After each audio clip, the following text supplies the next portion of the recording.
with special guest Ron Wyatt, an archaeologist, and your host, John Barela.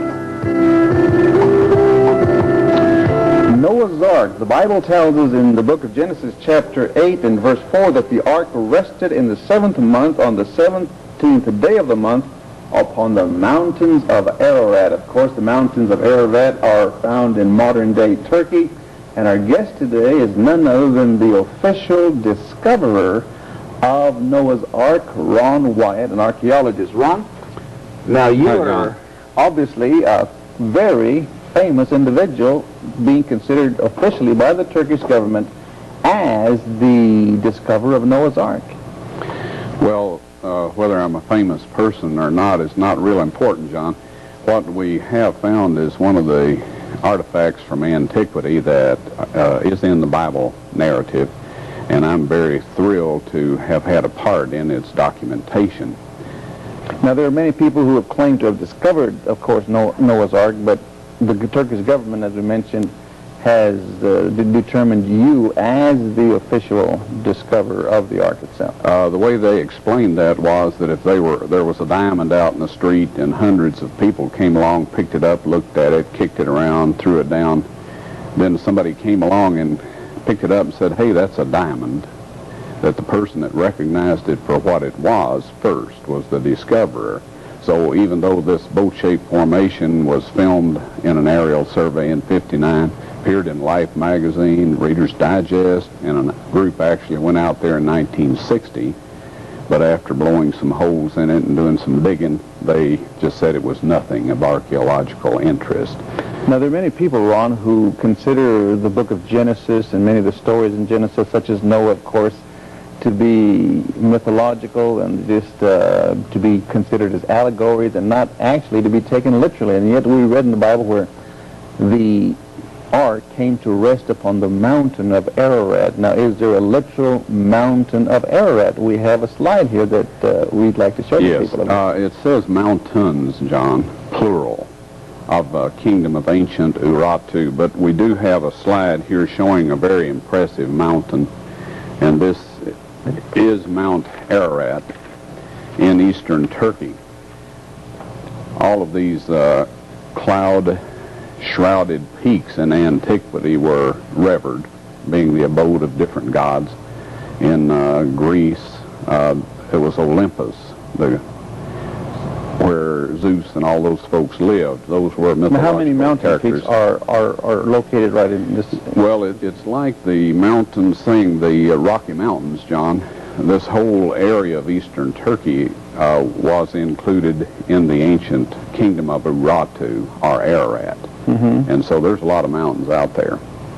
Okay, now we have another slide that you've taken there that is an aerial view. Actually. All right, now this was taken in the aerial survey in 1959. This is where this boat-shaped formation first came to attention. A photogrammetry expert from Ohio State University, Dr. Arthur Brandenberger, identified this as a boat, and he has never changed his mind. So this is actually the outline of the boat that you discovered? Well, this is the boat that I have documented as being the remains of Noah's Ark. And who was it that located this? It showed up in an aerial survey of eastern Turkey. When was this now? This is in 1959. 1959. Yes. We have several other slides here to show your audience things that parts of the boat. Now, I like to be real thorough in all this, especially since many people claim they had seen the boat on Mount Ararat. And a lot of these people are honest folks. I met them. I'm not calling them a liar. There's lots of rock formations up there that look very much like a boat. So I had a friend take a slide of me taking a sample of the boat, and this is where we first got our scientific evidence, was from the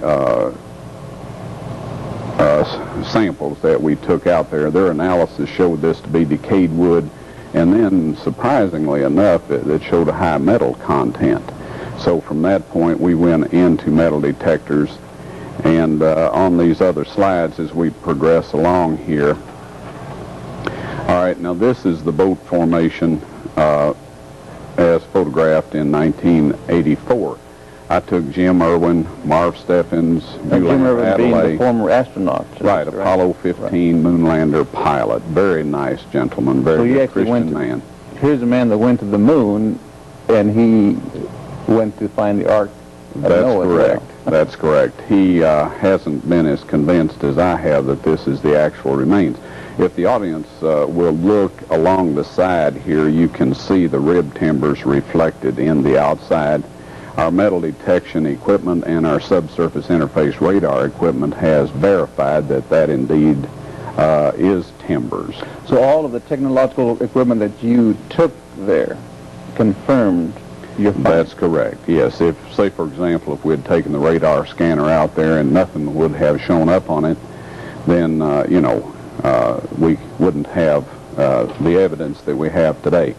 All right, now along the side of this embankment that we're looking at here, you see the flags.